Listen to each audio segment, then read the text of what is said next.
C S K ಎಂತ ಮಾಡ್ತಾ ಇದ್ದೀರಿ ನೀವು? ನಮಸ್ಕಾರ ಎಲ್ಲರಿಗೆ, ಜನಾರ್ದನ್ ಮಾತಾಡ್ತಾ ಇರೋದು. ಕುಶಲ ವಿಕ್ಷೇಮ ಸೌಖ್ಯ. Welcome back to Ganesh Kanan cricket talks YouTube ಚಾನಲ್ಗೆ ಸಬ್ಸ್ಕ್ರೈಬ್ ಆಗಿರೋದಿದ್ದರೆ ದಯವಿಟ್ಟು ಸಬ್ಸ್ಕ್ರೈಬ್ ಆಗಿ ಸಪೋರ್ಟ್ ಮಾಡಿ. ಎಸ್, ಸಿ ಎಸ್ ಕೆ ಎಂತಾಗಿದೆ ನಿಮ್ಮ ಚೇಸಿಂಗಿಗೆ? ನಾವು ಮ್ಯಾಚ್ ಆಕ್ಷನ್ ಟೈಮಲ್ಲೇ ಒಂದು ವಿಡಿಯೋ ಎಲ್ಲ ಮಾಡಿದ್ದೆವು. ಆ್ಯಂಡ್ ಈವನ್ IPL ಸ್ಟಾರ್ಟ್ ಆಗೋ ಮುಂಚೆ ಒಂದು ಪ್ರಿವ್ಯೂವಲ್ಲಿ ಹೇಳಿದ್ದೆವು ಸಿ ಎಸ್ ಕೆ ಬಗ್ಗೆ ಹೇಳುವಾಗ, ಇವರು 220 ಎಲ್ಲ ಚೇಸ್ ಮಾಡುವಂಥ ತಂಡ ಅಲ್ಲ. ಸ್ವಲ್ಪ ಒಂದು ಫಿನಿಷರ್ ಕೊರತೆ ಉಂಟು, ಬಿಗ್ ಹಿಟ್ಟರ್ ಕೊರತೆ ಉಂಟು, ಇನ್ನೊಬ್ಬ ಬೇಕಿತ್ತು ಅಂತ 220 ಬಿಟ್ಟಾಕಿ ಮಾರೆ. 183 ಹೊಡಿಲಿಕ್ಕೆ ಚೇಸ್ ಮಾಡ್ಲಿಕ್ಕೆ ಆಗ್ತಾ ಇಲ್ಲ ಅಂತಂದರೆ ಎಲ್ಲಿಯೋ ಏನೋ ಮಿಸ್ ಹೊಡಿತಾ ಉಂಟು ಅಂತ. ಅದರ ಅರ್ಥ ಏನಾದರೂ ಆಲ್ಔಟ್ ಆದ್ರ, ಚೇಸ್ ಮಾಡುವ ಧಾವಂತದಲ್ಲಿ ಆಲ್ಔಟ್ ಆದ್ರ? ಇಲ್ಲ, 6 ವಿಕೆಟ್ ಹೋದದು.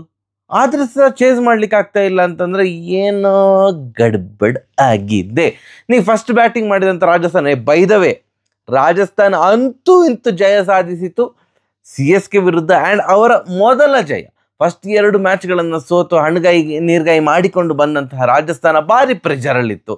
ಗುವಾಹಟಿಯಲ್ಲಿ ಆಗ್ತಾ ಇದ್ದಂತಹ ಮ್ಯಾಚ್, ಪರಾಗ್ ಅವರ ಕ್ಯಾಪ್ಟನ್ಸಿ, ಅವರ ತವರೂರು ಅಸ್ಸಾಮಿನ ಹುಡುಗ, ಅವರು ಭಾರಿ ಪ್ರೆಷರಲ್ಲಿದ್ದಂತಹ ಆಟಗಾರ. ಅಂತೂ ಇಂತೂ ಅವರ ಕ್ಯಾಪ್ಟನ್ಸಿಯಲ್ಲಿ ರಾಜಸ್ಥಾನಕ್ಕೆ ಮೊದಲ ಜಯ ಸಿಕ್ಕಿತು. ಜಯ ಸಿಕ್ಕಿದ ಕೂಡಲೇ ಒಬ್ಬ ದೇವ ಅಂತ ಹೀಗೆ ಮಾಡಿದರು ಪರಾಗ್ ಅವರು. And credit goes to C S K. ಅವರಾಗೆ ಮ್ಯಾಚ್ ಸೋತದ್ದು, ಗೆಲ್ಲುವಂಥ ಮ್ಯಾಚ್. ಯಾಕೆ ಗೆಲ್ಲುವಂಥ ಮ್ಯಾಚ್ ಹೇಳ್ತಿದ್ದೇನೆಂತಂದರೆ, ರಾಜಸ್ಥಾನ ಹೊಡೆದದ್ದು ಕೇವಲ 182. ಕೇವಲ ಅಂತ ಮತ್ತೆ ಪುನಃ ಯಾಕೆ ಹೇಳ್ತಿದ್ದೇನೆಂತಂದರೆ, ಫಸ್ಟ್ 6 ಓವರಲ್ಲಿ 79 ರನ್ ಚಚ್ಚಿದ್ರು ರಾಜಸ್ಥಾನ. 79 ರನ್. ನೆಕ್ಸ್ಟ್ 14 ಓವರಲ್ಲಿ ಕೇವಲ 103 ರನ್ ಹೊಡೆದದ್ದು. ಅಂದರೆ ಫಸ್ಟ್ 6 ಓವರಲ್ಲಿ 79 ಚಚ್ಚಿದಂಥ ತಂಡವನ್ನು ನೆಕ್ಸ್ಟ್ 14 ಓವರಲ್ಲಿ ಬರೀ 103 ರನ್ ಹೊಡೆಯುವಾಗೆ ಮಾಡಿದ್ದು. ಅದು ಸಿ ಎಸ್ ಕೆ ಬೌಲರ್ಸಿಗೆ ನಾವು ಅಂದರೆ ಕ್ಲಾಸ್ ಹೊಡಿಬೇಕು. ಫುಲ್ ಮಾಡಿದ್ರಲ್ಲ ಮ್ಯಾಚನ್ನು. ಒಂದು 200-220 ಈಸಿಯಾಗಿ ಹೊಡಿತಾರೆ ಅಂತ ಅಂದ್ಕೊಂಡದ್ದು ರಾಜಸ್ಥಾನ. ಅವರನ್ನು ಇಲ್ಲ ಮಾರ್ರೆ, 182ಕ್ಕೆ ರಿಸ್ಟ್ರಿಕ್ಟ್ ಮಾಡಿದ್ದು ಒಂದು ಏನು ಶ್ಲಾಘನೀಯ ವಿಚಾರ. ಅವರು ಸಿ ಎಸ್ ಕೆ ಬೌಲರ್ಸಿಗೆ ಕ್ರೆಡಿಟ್ ಕೊಡಬೇಕು.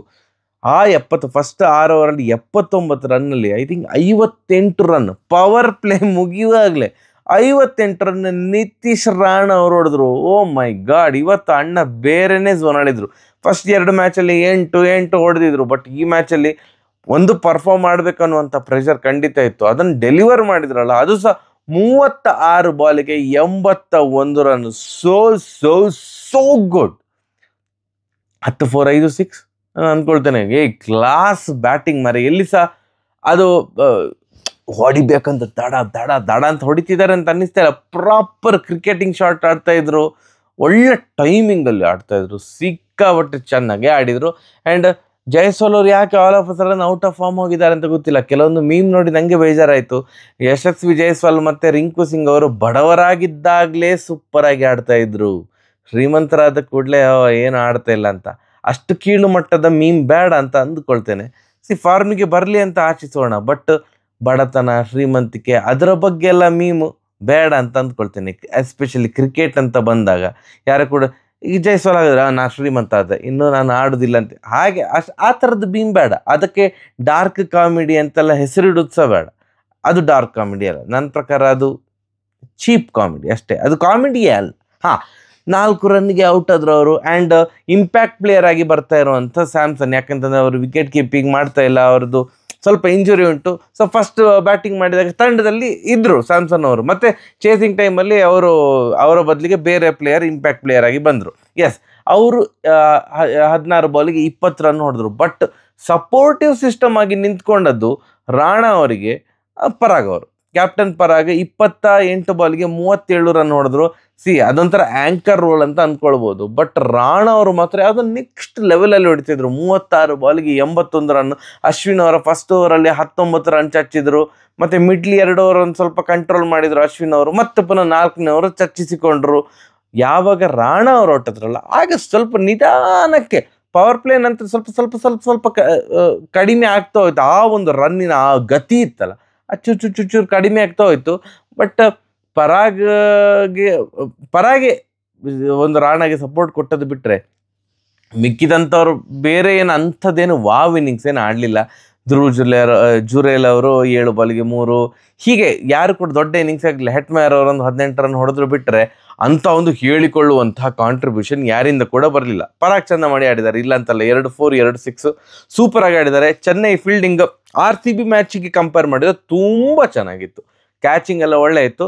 ಕ್ಯಾಚಿಂಗ್ ಒಳ್ಳೆ ಇತ್ತು ಅಂತ ಹೇಳುವಾಗಲೇ ಓವರ್ಟನ್ ಅವರು ಜಾಮಿ ಓವರ್ಟನ್ ಅವರು ಬಂದಿದ್ರು, ಏನು ಸ್ಯಾಮ್ ಕರಣ್ ಅವರನ್ನ ಕೂರಿಸಿದ್ರು. ಹಾಗೆ ದೀಪಕ್ ಹೂಡ್ ಅವರನ್ನ ಕೂರಿಸಿ ವಿಜಯ್ ಶಂಕರ್ ಅವ್ರನ್ನ ಪ್ಲೇಯಿಂಗ್ 11 ಇಟ್ಕೊಂಡಿದ್ರು. ವಿಜಯ್ ಶಂಕರ್ ಒಂದು ಸೂಪರ್ ಆಗಿರುವಂಥ ಕ್ಯಾಚ್ ಹಿಡಿದ್ರು. ನಂಗೆ ಅವ್ರಿಗೆ ಆ ರೇಂಜಿಗೆ ಒಂದು ಫಿಟ್ನೆಸ್ ಉಂಟು ಅಂತ ನಂಗೆ ಗೊತ್ತಿರಲಿಲ್ಲ.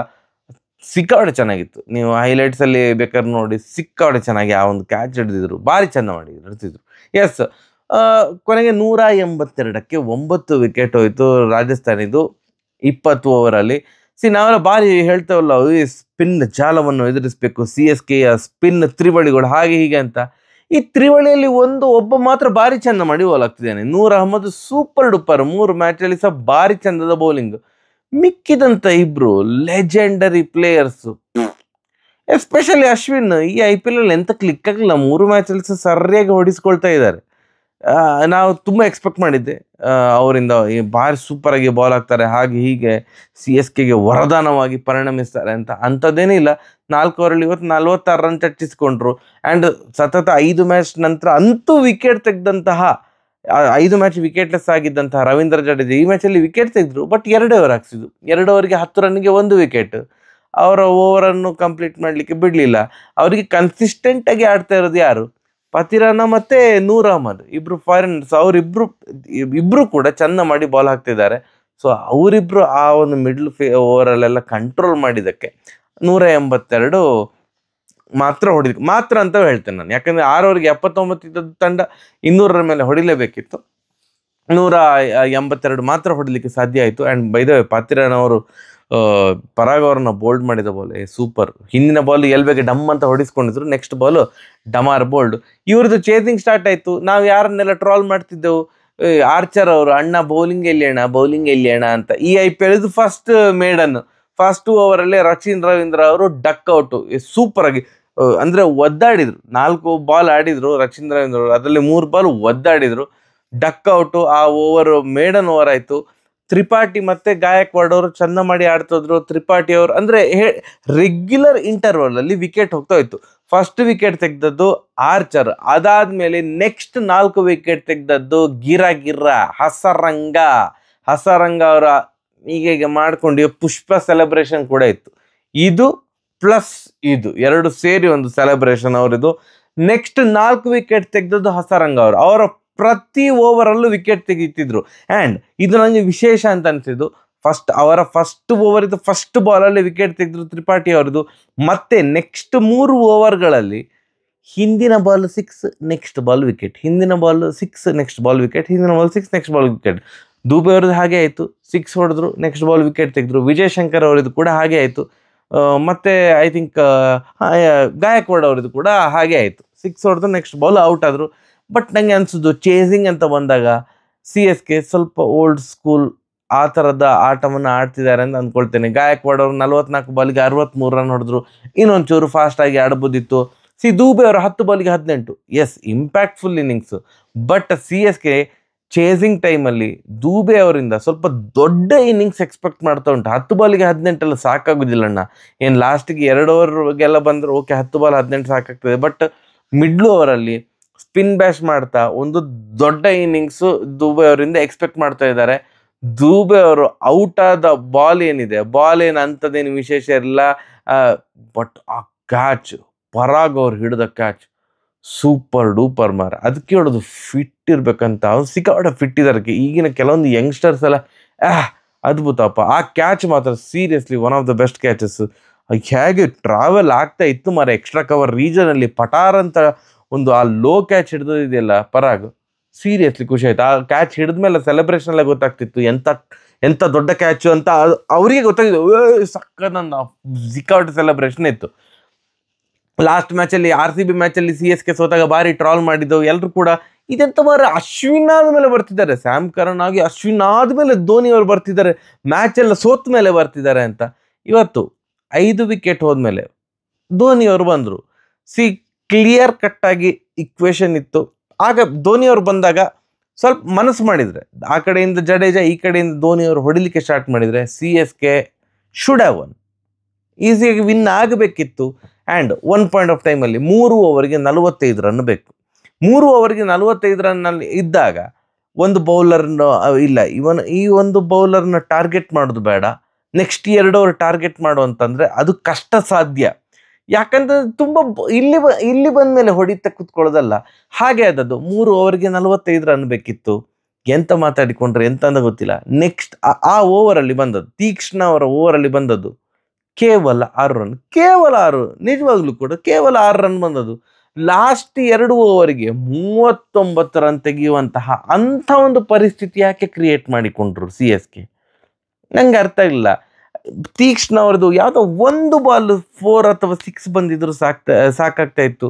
ಒಂದು ಲಾಸ್ಟ್ 2 ಓವರ್ಗೆ 32 ಅಂತೆಲ್ಲ ಇದ್ದರೆ ಆಗ ಒಂದು ಸ್ವಲ್ಪ ಓಕೆ ಟ್ರೈ ಮಾಡ್ಬೋದು ಅಂತ ಅನಿಸ್ತದೆ. ಲಾಸ್ಟ್ 2 ಓವರ್ಗೆ 39 ರನ್ ಬೇಕು ಅಂತ ಇದ್ದ ಕೂಡಲೇ ಏನಾಗ್ತದೆ, ಒಂದು ಡಾಟ್ ಬಾಲ್ ಬಂದರೂ ಕೂಡ ಭಯಂಕರ ಪ್ರೆಷರ್. ಆ ಟೈಮಲ್ಲಿ ಮತ್ತೊಮ್ಮೆ ಎಡವಟ್ಟು ಮಾಡಿದ್ಯಾರು, ಪರಾಗ್ ಅವರು. ಆರ್ಚರಿದು ಇನ್ನೊಂದು ಓವರ್ ಇತ್ತು, ಸಂದೀಪ್ ಶರ್ಮಾದು ಇನ್ನೊಂದು ಓವರ್ ಇತ್ತು, ತುಷಾರ್ ದೇಶಪಾಂಡೆ ಅವ್ರದ್ದು ಇನ್ನೊಂದು ಓವರ್ ಇತ್ತು. ಮೇ ಬಿ ಈ ಮ್ಯಾಚಲ್ಲಿ ಆರ್ಚರ್ ಅವರು ಸೂಪರಾಗಿ ಬಾಲ್ ಹಾಕಿರೋದ್ರಿಂದ ಆರ್ಚರಿಗೆ ಓವರ್ ಕೊಡಬೇಕಿತ್ತು, ಬಟ್ ಆರ್ಚರಿಗೆ ಕೊಡಲಿಲ್ಲ, ತುಷಾರ್ ದೇಶಪಾಂಡೆ ಅವ್ರಿಗೆ ಕೊಟ್ಟರು. ಅಣ್ಣ ಸರಿಯಾಗಿ ಹೊಡಿಸ್ಕೊಂಡ. ಆ ಓವರಂತೂ ಚಂದ ರನ್ ಹರಿದು ಬಂತು, 19 ರನ್ ಬಂತಂತ ಕಾಣ್ತದೆ. ಲಾಸ್ಟ್ ಓವರ್ಗೆ ಇವರಿಗೆ ವಿನ್ ಆಗಲಿಕ್ಕೆ 20 ರನ್ ಬೇಕಿತ್ತು CSKಗೆ. First ball, second ball, Sandeep Sharma ಅವ್ರು ಹಾಕಿದಂಥ ಬಾಲು, ಇವ್ರು ಔಟ್. ಯಾರು, ಧೋನಿ ಅವರು ಔಟು. ಹೆಟ್ಮ್ಯಾರ್ ಇವತ್ತು 2 ಕ್ಯಾಚ್ ಹಿಡಿದಂತ ಕಾಣ್ತದೆ. 2 ಕ್ಯಾಚ್ ಬೌಂಡ್ರಿ ಲೈನಲ್ಲಿ ಸೂಪರ್ ಆಗಿ ಹಿಡಿದ್ರು. ಫುಲ್ ಟಾಸ್ ಬಾಲನ್ನು 6 ಹೊಡೆದಿಕ್ಕಾಗಲಿಲ್ಲ, ತುಂಬ ರೇರ್. ಲಾಸ್ಟ್ ಓವರಲ್ಲಿ ಧೋನಿ ಅವರಿಗೆ ಫುಲ್ ಟಾಸ್ ಬಂದರೆ ಯೂಶ್ವಲಿ 6 ಆಗಿರ್ತದೆ, ಇದು 6 ಆಗಲಿಲ್ಲ, ಬೌಂಡ್ರಿ ಲೈನಲ್ಲಿ ಔಟು. ಕೊನೆಗೆ ಜೇಮಿ ಎರ್ಟನ್ ಅವರು ಒಂದು 6 ಎಲ್ಲ ಹೊಡೆದ್ರು, ಬಟ್ ಸ್ಟಿಲ್ ಲಾಸ್ಟ್ 3 ಬಾಲ್ಗೆ 17. ಆ ಒಂದು ಬಾಲ್ 6 ಹೊಡೆದ ಕೂಡಲೇ ನೆಕ್ಸ್ಟ್ 2 ಬಾಲನ್ಸೇ 6 ಹೊಡಿತಾರೆ ಅಂತೆಲ್ಲ ಹೇಳಲಿಕ್ಕೆ ಆಗೋದಿಲ್ಲ. ಹಾಗೆ ಆಗಲೂ ಇಲ್ಲ. ಕೊನೆಗೆ CSK ಹೊಡೆದಿಕ್ಕಾದದ್ದು ಕೇವಲ 174 ರನ್. 182ಕ್ಕೆ 6 ರನ್ನು ರಿಸ್ಟ್ರಿಕ್ಟ್ ಮಾಡಿ ಕೂಡ ಚೇಸ್ ಮಾಡಲಿಲ್ಲ ಅನ್ನೋದು ನನಗೆ ಇನ್ನೂ ಸಹ ಅರಗಿಸಿಕೊಳ್ಳಿಕ್ಕೆ ಆಗ್ತಾ ಇಲ್ಲ. ಅದು ಸಹ 6 ವಿಕೆಟ್ ಹೋದದ್ದು ಮಾರೆ. ರಾಜಸ್ಥಾನದ 9 ವಿಕೆಟ್ ಹೋಗಿದೆ, 182 ರನ್ ಹೊಡೆದಿದ್ದಾರೆ. ಇವರು 6 ವಿಕೆಟ್ ಹೋಗಿ ಕೂಡ ಹೊಡಿಲಿಲ್ಲ. ಈಗ ನನಗೆ ಕಮೆಂಟ್ ಸೆಕ್ಷನಲ್ಲಿ ಮತ್ತೆ ಹೇಳ್ಬೇಡಿ, ಬ್ರೋ ಧೋನಿ ಅವರಾದ್ಮೇಲೆ ಬ್ಯಾಟಿಂಗ್ ಇರಲಿಲ್ಲ. ಬ್ಯಾಟಿಂಗ್ ಅಂತ ಇರಲಿಲ್ಲ ಮಾರೆ. ಜೇಮಿ ಎರ್ಟನ್ನು ಅವ್ರದ್ದು I think T20 legally 150+ strike rate ಉಂಟು. ಮತ್ತು ಹಾಗೆ ಸ್ವಲ್ಪ ಡೀಸೆಂಟ್ ಬ್ಯಾಟ್ಸ್ಮನ್ ಅಶ್ವಿನ್ ಅವರು ಇದ್ದಾರೆ. ಸೊ ಜಡೇಜಾ ಮತ್ತು ಧೋನಿ ಅವರು ರಿಸ್ಕ್ ತಗೊಳ್ಬೇಕಿತ್ತು. ಲಾಸ್ಟ್ 2 ಓವರ್ ತನಕ ಯಾಕೆ ವೆಯ್ಟ್ ಮಾಡಿದರು ನನಗೆ ಅರ್ಥ ಆಗಲಿಲ್ಲ. ನೋಡಿ, ಈಗ ಜಡೇಜಾ ಅವರು 30+ ಹೊಡೆದ್ರು ಕೂಡ ಆ ಒಂದು ಇನ್ನಿಂಗ್ಸಿಗೆ ಅರ್ಥ ಇಲ್ಲ ಅಂತ ಆಗ್ತದೆ. CSK ಅವರು ವಿನ್ ಆಗ್ಬೋದಿತ್ತಪ್ಪ. ನಿಮ್ಗೆ ಏನು ಅನಿಸ್ತದೆ? ವಿನ್ ಬ್ರೋ, ರೇಸಲ್ಲೇ ಇರಲಿಲ್ಲ ಬ್ರೋ ಅಂತ ಹೇಳ್ಬೇಡಿ. ದೇವರ್ ಇನ್ ದ ರೇಸ್. ಸ್ವಲ್ಪ ಅದು ಏನಂತ ಗೊತ್ತಾಗ್ತಾ ಇಲ್ಲ ನನಗೆ. CSK ಎಲ್ಲಿ ಇಂಪ್ರೂವ್ ಆಗಬೇಕು ಕಮೆಂಟ್ ಸೆಕ್ಷನಲ್ಲಿ ತಿಳಿಸಿ. ಆ್ಯಂಡ್ SRH ಇದು ಮ್ಯಾಚಿನ ವಿಡಿಯೋ ಬೆಳಿಗ್ಗೆ ಬರ್ತದೆ. ಯಾಕೆ ಬೆಳಿಗ್ಗೆ ಬರ್ತದೆ? ಈ ಒಂದು ಮ್ಯಾಚ್ ಮುಗ್ದುಕೊಳ್ಳಿ ಇನ್ನೊಂದು ಮ್ಯಾಚ್ ಸ್ಟಾರ್ಟ್ ಆಗುವಾಗ ನಾನು ಇಲ್ಲಿ ವಿಡಿಯೋ ಮಾಡ್ತಾ ಕೂತ್ಕೊಳ್ಳಿಕ್ಕಾಗೋದಿಲ್ಲ. ಅದೊಂದು ರೀಸನ್ಗೋಸ್ಕರ ಈ ಥರ 2 ಮ್ಯಾಚ್ ಒಂದೇ ದಿನ ಇದ್ದಾಗ ನಾನು ಏನು ಮಾಡ್ತೇನೆ, ಫಸ್ಟ್ ಮ್ಯಾಚಿನ ವಿಡಿಯೋನ ಮರುದಿನ ಬೆಳಿಗ್ಗೆ ಅಪ್ಲೋಡ್ ಮಾಡ್ತೇನೆ. ನಾಳೆ ಬರ್ತದೆ SRH. ಒಳ್ಳೆ ಮಂಗಳಾರತಿ ಆಗಿದೆ SRHಗೆ. ಎಲ್ಲ ಟೀಮ್ ಸೇರಿಕೊಂಡು ರೆಡಿಯಾಗಿದ್ದಾರೆ ಗುಮ್ಲಿಕ್ಕೆ ಅಂತ ಯಾಕೋ ಅನ್ನಿಸ್ತಾ ಉಂಟು SRHಗೆ. ಆ ವಿಡಿಯೋನ ನಾಳೆ ಬೆಳಿಗ್ಗೆ ನೋಡಿ. ಶ್ರೀನಗರದಿಂದ tata, bye bye. Janardhan sir, ನಮಸ್ಕಾರ.